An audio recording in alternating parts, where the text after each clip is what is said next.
Hi this is Ravi. ఆ మధ్య వచ్చిన తెలుగు సినిమాల్లో ఒక డైలాగ్ చాలా ఫేమస్, అక్క వచ్చేసావా అని. సో ఇప్పుడు సుకేష్ కూడా అదే కోరుకుంటున్నాడు, అక్క త్వరగా వచ్చేసాయి, తిహార్ జైల్లో కూర్చొని కబుర్లు చెప్పుకుందాం అంటున్నాడు. సో ఇంతకీ సుకేష్ చెప్తున్న అక్క ఎవరు, ఎందుకు రమ్మంటున్నాడు, తిహార్ జైలుకి తెలంగాణకి సంబంధం ఏంటి? ఇదే అంశంపై మనతో మాట్లాడేందుకు సీనియర్ జర్నలిస్ట్ సిఎస్ రావు గారు ఉన్నారు. ఆయన అడిగి మరిన్ని వివరాలు తెలుసుకుందాం. సార్ నమస్కారం. సార్ నమస్తే సార్. ఇప్పుడు సుకేష్ అనే వ్యక్తి లెక్క స్కామ్లో చాలా కీలకం అప్రూవల్గా మారాడు, ప్రస్తుతం తిహార్ జైల్లో ఉన్నాడు. సో అతను అక్క అని సంబోధిస్తూ కవితకి లేఖ రాశాడు, ఓపెన్ లెటర్ రాశాడు. సో అతను ఎందుకు జరేశాడు, అంటే అంత బలంగా ఎందుకు కోరుకుంటున్నాడు కవిత తిహార్ జైలుకి రావాలని? ఒకటి ఏంటంటే తిహార్ క్లబ్కి స్వాగతం అని చెప్పేసి ఆయన ఒక లెటర్ రాశాడు లేటెస్ట్గా. అవును, అంతకుముందు కూడా 2-3 సార్లు ఆయన రాశాడు, లెటర్ రాశారు, రాస్తానే ఉన్నారు, ప్రతిసారి రాస్తూనే ఉన్నారు. ప్లస్ కవిత వ్యవహారం, కేటీఆర్ వ్యవహారం, తర్వాత కవిత హస్బెండ్ వ్యవహారం అన్నీ రాస్తూనే ఉన్నారు. ప్లస్ బీఆర్ఎస్ పార్టీకి సంబంధించిన వ్యవహారాలు కూడా రాస్తున్నాడు ఆయన. అప్పుడప్పుడు తిహార్ జైలు నుంచి లెటర్లు విడుదల చేస్తూ ఉన్నారు, లెటర్లు వస్తూ ఉన్నాయి. అసలు ఇంత ఎవరు ఈ సుకేష్ చంద్రశేఖర్ అంటే ఢిల్లీలో లిక్కర్ కింగ్ అనుకోవచ్చు, ఢిల్లీ లిక్కర్ కింగ్. దాంట్లో ఈ ఢిల్లీ కేసులో కింగ్ అనుకోవాలి.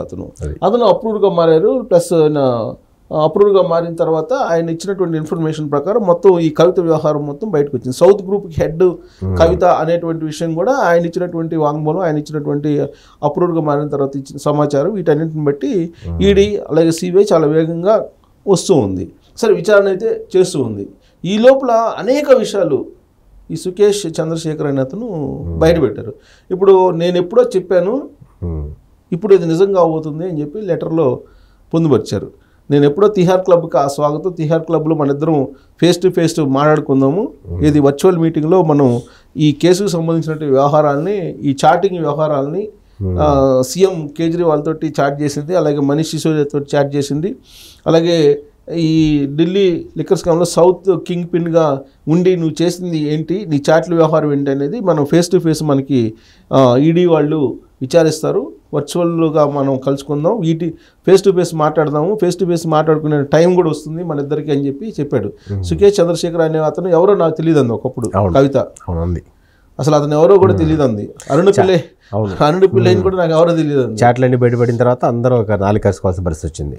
ఆయన ఏం చెప్పాడు, ఎలా డబ్బులు ట్రాన్స్ఫర్ చేసింది కవిత అనేది కూడా చెప్పాడు సుకేష్ చంద్రశేఖర్. ఏంటి, నెయ్యి డబ్బాలు, తర్వాత ఇంకేదో కోడ్ భాష, చాలా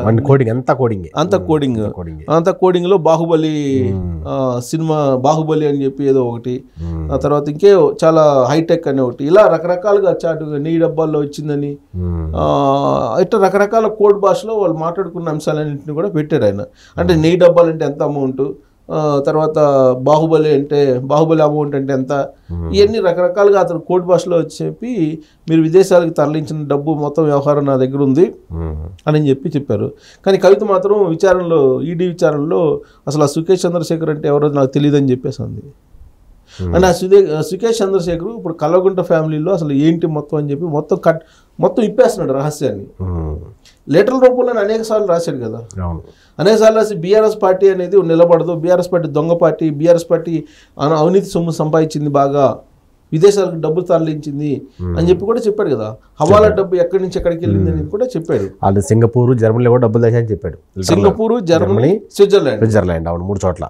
సింగపూర్, జర్మనీ, స్విట్జర్లాండ్, ఈ 3 చోట్లకి డబ్బు ఎక్కడెక్కడ తరలించారు, ఎప్పుడు తరలించారు, ఏ కోడ్ భాషలో తరలించారు, ఎవరెవరికి హవాలా డబ్బు చేరవేశారు, ఇవన్నీ చాలా క్లియర్గా ఆయన దగ్గర లిస్ట్ ఉంది.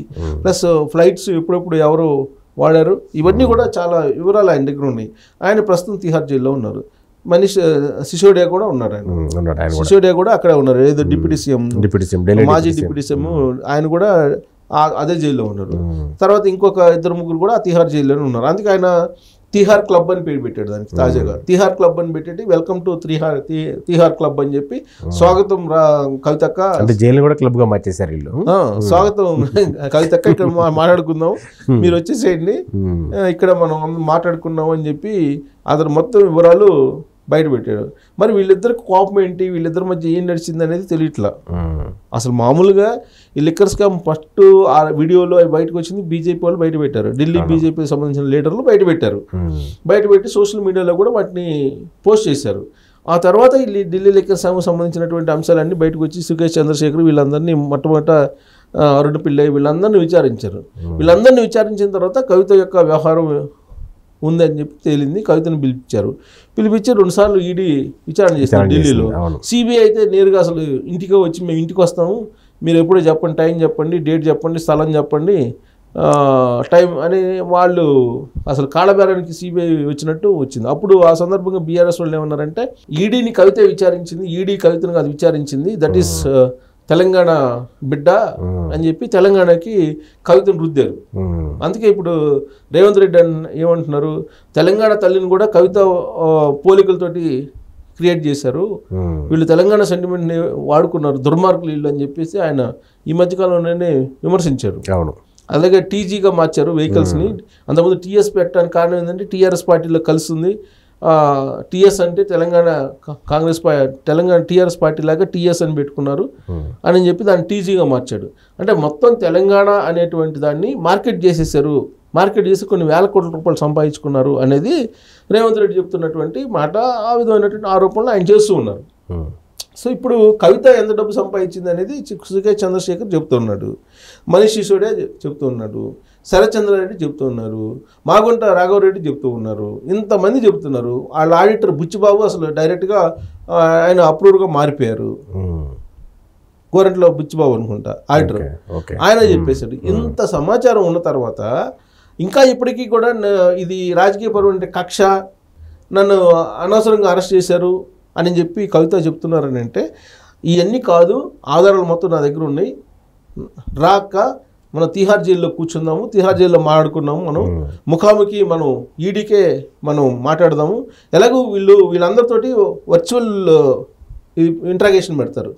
వర్చువల్ ఇంట్రాగేషన్ పెట్టినప్పుడు ఎవరెవరితో మాట్లాడారు, ఈ చాటింగ్ల వ్యవహారం ఎవరెవరి దగ్గర నుంచి వెళ్ళింది, ఈ కోడ్ భాష ఏంది, ఈ టన్నులు ఏంది, కింటాలు ఏంది, లేదంటే నీ డబ్బాలు ఏంటి, నీ డబ్బాల్లో 20 కేజీలు 30 కేజీలు ఏంటి, ఆ 30 కేజీలు అంటే ఎంత డబ్బు, ఇవన్నీ కూడా వీళ్ళు ఇంట్రాగేషన్లో వర్చువల్గా చేస్తారు, చేసి దాన్ని ఫైనల్ చేస్తారు. ఎంత అసలు ఇప్పుడు వరకు 150 కోట్లు ఆధారాలు దొరికినాయి, ఈ 150 కోట్లు ఎక్కడికి పంపించారు, ఎక్కడి నుంచి వచ్చినాయి అని చెప్పి అడిగారని చెప్పి తెలుస్తుంది నిన్న మొన్న. ఈ 150 కోట్లు కాకుండా ఇంకెంత డబ్బు ఉందని మనకు తెలియదు. ఇప్పుడు రేవంత్ రెడ్డి చెప్తున్న దాని ప్రకారం ఏంటి, 1,00,000 కోట్లు అలాగే 30,000 ఎకరాలు ఆక్యుపై చేశారని చెప్తున్నారు కదా. 30,000 ఎకరాలు హైదరాబాద్ చుట్టూ ఆక్యుపై చేశారు, బినామీ పేర్లతో కానీ వాళ్ళ పేర్లతో కానీ అని చెప్తున్నారు కదా రేవంత్ రెడ్డి. 30,000 ఎకరాలు అంటే వాళ్ళు చెప్పిన దాని ప్రకారం, అంతకుముందు ఉన్నట్టు కేసీఆర్ ప్రభుత్వం చెప్పిన దాని ప్రకారం ఇక్కడ ₹1 కోటి తక్కువ లేదు. తెలంగాణ వ్యాప్తంగా ఏ మారుమూలకి వెళ్ళినా ఇక కోకాపేటలో అయితే 100 కోట్లు అని చెప్తున్నాడు, కేసీఆర్ చెప్తున్నాడు కదా. అంటే ఆ లెక్కన ఎన్ని లక్షల కోట్లు ఉంటుంది వీళ్ళ దగ్గర ఆస్తి, కల్వకుంట్ల ఫ్యామిలీ దగ్గర ఆస్తులు లెక్కేసుకుంటే. ఇప్పుడు రేవంత్ రెడ్డి చెప్తున్న దాని ప్రకారం పిసిసి అధ్యక్షుడు అప్పుడు ఎన్నికల్లో చేసిన ప్రచారం ప్రకారం 30,000 ఎకరాలు ఆక్రమించి చెబుతున్నారు కదా. 30,000 ఇంటూ యావరేజ్ 5 వేసుకున్నా కానీ సో దాదాపు 1,00,000-2 లక్షల కోట్లు పైన ఉంటుంది సుమారుగా, కొంచెం ఎకరా అటు ఇటు వేసుకున్నా కానీ. సో అంత డబ్బు ఎక్కడి నుంచి వచ్చింది అనేది ఇప్పుడు పెద్ద ప్రశ్న. అసలు అంత ఆస్తులు ఎక్కడి నుంచి వచ్చినాయి అనేది. సో ఇవన్నీ బయట రావాలంటే కనుక ఈ మొత్తం వర్చువల్గా మీటింగ్ పెట్టి మనం తేల్చుకుందాం దాకా అని చెప్పి చెబుతున్నారు. ఈ కేసు తోటి బీఆర్ఎస్ పార్టీ కూడా క్లోజ్ అని చెప్పేది సుకేష్ చంద్రశేఖర్ చేస్తున్నటువంటి ఒక అభిప్రాయం. సింగపూర్కి ఎంత, జర్మనీకి ఎంత, స్విట్జర్లాండ్కి ఎంత పంపించావో మనందరం మాడుకుందాం, నువ్వు రాక తిహార్ క్లబ్లోకి శ్రీహార్ క్లబ్లో జాయిన్ అవుతుంది, ఖచ్చితంగా శ్రీహార్ క్లబ్కి రాబోతున్నావు. దానికి సంబంధించి విచిత్రమైనటువంటి కామెంట్ పెట్టాడు దాంట్లో. కేజ్రీవాల్ ఒక అందమైనటువంటి రూమ్ నీకోసం తయారు చేసి పెట్టాడు తిహార్ జైల్లో అని చెప్తున్నాడు. నాకు కేజ్రీవాల్ తయారు చేసి పెట్టాడని చెప్తున్నాడు. మరి కేజ్రీవాలే మరి అన్ని ఆపరేట్ చేస్తున్నాడా, మళ్ళీ కేజ్రీవాల్ కూడా అక్కడికి పంపిస్తారా తెలీదు. కవిత ఇచ్చేటువంటి ఇన్ఫర్మేషన్ ప్రకారం కేజ్రీవాల్కి కూడా అరెస్ట్ చేసేటువంటి కేజ్రీవాల్ని కూడా తిహార్ జైలు పంపించే అవకాశం లేకపోలేదు. సో మొత్తం మీద సుకేష్ చంద్రశేఖర్ అయితే వెంటాడుతున్నాడని చెప్పొచ్చు కల్వకుంట్ల ఫ్యామిలీని, ప్రత్యేకించి కవితని. ఓకే. సో ఆయన చెప్పినట్టు తిహార్ క్లబ్లోకి మరి కవిత ఎప్పుడు వెళ్తుందో చూడాలి. సో లిక్కర్ స్కామ్ బీఆర్ఎస్ని అలాగే కల్వకుంట్ల ఫ్యామిలీలో కవితని అసలు వదలట్లేదు. సో ఇప్పుడు లిక్కర్ స్కామ్కి తోడు సుకేష్ లెటర్స్ కూడా చాలా ఇబ్బంది పెడుతున్నాయి. మరి ఈడీ విచారణలో ఏం తేలబోతుంది? సో కవిత నేరం చేశారని ఒప్పుకుంటారా, లేకపోతే ఈడీఏ నేరం చేశారని రుజువు చేస్తుందా? మరికొన్ని రోజులు తేలబోతుంది. Thank you.